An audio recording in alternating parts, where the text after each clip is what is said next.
Kanchrapara ভূতবাগান athletic ক্লাবের ২৭তম state junior volleyball চ্যাম্পিয়নশিপের শুভ উদ্বোধন। উপস্থিত ছিলেন কাঁচরাপাড়া পৌরসভার পৌরপ্রধান শুভঙ্কর ঘোষ ও বিধায়ক কমল অধিকারী। আপনারা দেখছেন নিউজ নদিয়া এক্সপ্রেস। চ্যানেলটিকে সাবস্ক্রাইব, লাইক, শেয়ার এবং ফেসবুক পেজটি ফলো করুন। আগামী বছরে আমাদের ক্লাব উন্নতির শিখরে পৌঁছাক, এই শুভকামনা রইল। ভট্টাচার্য মহাশয় এছাড়াও উপস্থিত রয়েছে আমাদের পৌরনেরা বীজপুরে। তাদের সকলকে আমরা বরণ করে নেব কাঁচরাপাড়া ভূতবাগান অ্যাথলেটিক ক্লাবের পক্ষ থেকে এবং উপস্থিত সকল পার্টিসিপেন্টদেরকে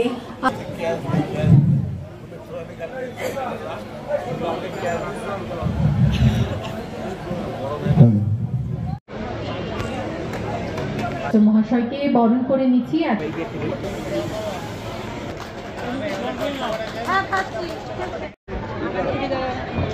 আমাদের পরবর্তী অতিথি সম্বর্ধনা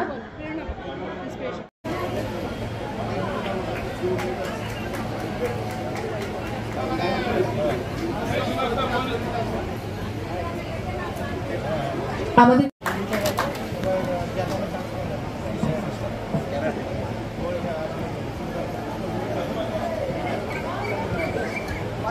ঝম্পাদি ভূতবাগান অ্যাথলেটিক ক্লাবের পক্ষ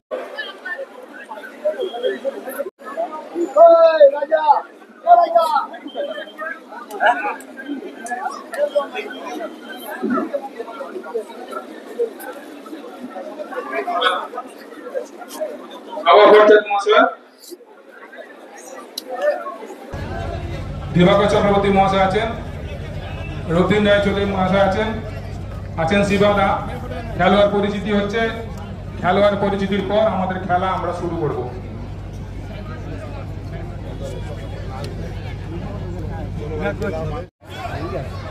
প্রথম খেলা বয়স যে দুটি দল পরস্পর খেলোয়াড় পরিচিতি হয়ে যাওয়ার পর আমাদের খেলা শুরু হবে। দেখুন, আমরা তো যখন আপনারা আগে জিজ্ঞেস করেন তখনও বললাম, এখনো বলছি যে ধন্যবাদ জানাবো আমাদের সাংসদ পার্থভূমিকে এবং আমাদের বীজপুর বিধায়ক মাননীয় শুভ অধিকারীকে এবং দুই পৌরসভা, হালিশহর পৌরসভা এবং কাঁচরাপাড়া পৌরসভা। টোটালটাই দেখতে পাচ্ছেন অর্গানাইজ করা হচ্ছে খেলাধুলা, এবং যেভাবে মাননীয় মুখ্যমন্ত্রী মমতা বন্দ্যোপাধ্যায় নির্দেশ দিয়েছিলেন আমাদের বিধায়ককে, সেভাবেই কিন্তু প্রত্যেকটা অ্যাক্টিভিটি স্পোর্টস থেকে শুরু করে নিয়ে এবং আমাদের কালচারাল অ্যাক্টিভিটি থেকে শুরু করে সব কিছুই কিন্তু আমরা পারফর্ম করছি বীজপুরে। এবং সামনের মাসেই কিন্তু ন্যাশনাল ইয়োগা কম্পিটিশান রয়েছে বীজপুরের মধ্যে। তো সব রকমই অ্যাক্টিভিটিস রয়েছে, এবং যত বেশি এসব অ্যাক্টিভিটিস সোসাইটির মধ্যে হবে, সোসাইটি আরও বেশি গ্রুমড হবে, আরও বেশি কালচার্ড হবে, এবং বাচ্চারা আরও বেশি ইন্সপায়ার্ড হবে, এবং বাচ্চাদের আরও বেশি আমরা প্রত্যেকটা ফিল্ডের মধ্যেই কিন্তু আমরা পাবো। বিধায়কের উদ্যোগে এত সুন্দর একটা দেখছে, সত্যি খুব ভালো লাগছে। এবং অ্যাজ আ লিডার উনি যেভাবে আমাদেরকে পরিচালনা করছে, এবং দেখতেই পাচ্ছেন অসংখ্য মানুষের রয়েছে এবং প্রত্যেক ডিস্ট্রিক্ট থেকে এখানে বাচ্চারা অংশগ্রহণ করেছে, সত্যি খুব ভালো লাগছে। এবং যত এইসব অ্যাক্টিভিটিস হবে তত বেশি দেখবেন মানুষের মধ্যে একটা আকাঙ্ক্ষা থাকবে যে every year getting this type of sports in our locality. সত্যি খুব ভালো লাগছে। ভলিবল, ক্রিকেট, পাওয়ার লিফটিং সব দিকেই বীজপুর এগিয়ে, গোল্ড থেকে সিলভার, ক্যারাটে কিভাবে দেখছেন?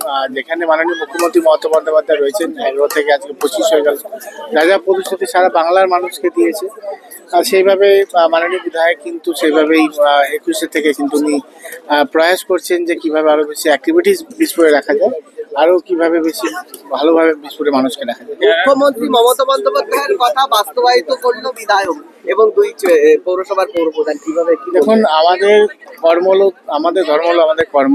যেখানে মাননীয় মুখ্যমন্ত্রী মমতা বন্দ্যোপাধ্যায় বলেছেন 24 ঘন্টা মানুষের পাশে থাকতে হবে, মানুষের কাজ করতে হবে, মানুষকে পরিষেবা দিতে হবে। তো এটা আমাদের কর্তব্যের মধ্যে পড়ে যে মানুষকে পরিষেবা পাশে এইসব কালচারাল অ্যাক্টিভিটি, স্পোর্টস অ্যাক্টিভিটির মধ্যে ইনভলভমেন্ট হওয়া এবং সেই জায়গায় সহযোগিতা করা। তো যত বেশি ভালো স্পোর্টস, কালচারাল অ্যাক্টিভিটিস এবং বিভিন্ন রকম অ্যাক্টিভিটিস আমাদের অঞ্চলে হবে, আরও বেশি কিন্তু মানুষ অ্যাওয়্যার হবে বিধানসভার ব্যাপারে। আমাদের হেরিটেজ প্লেসেস রয়েছে হালিশহর, কাঁচরাপাড়া, বোধ। তো সেখানে অ্যাপার্ট ফ্রম হেরিটেজ প্লেস, এখানটা কিন্তু আমাদের স্পোর্টস অ্যাক্টিভিটি, কালচারাল অ্যাক্টিভিটিও কিন্তু ফ্লারিশ করছে।